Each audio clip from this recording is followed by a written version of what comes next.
आप देख रहे हैं न्यूज हिंदी भोजपुरी।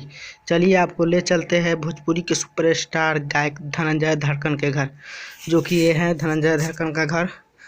देखिए भोजपुरी के सुपरस्टार धनंजय धड़कन का घर, जो कि मोतिहारी जिला के ललबेगिया गांव में पड़ता है। अभी तो पुराना घर है, लेकिन नया तो अभी हो सके तो बना हुआ नहीं है, लेकिन बनेगा तो हम ज़रूर दिखाएंगे आपको। ये पुराना वाला घर ही है अभी धनंजय धड़कन का, और भोजपुरी के सुपरस्टार गायक हैं। और आपको अब ले चलते हैं भोजपुरी के सुपरस्टार गायक अवधेश प्रेमी के घर, जो देखने में ऐसा है।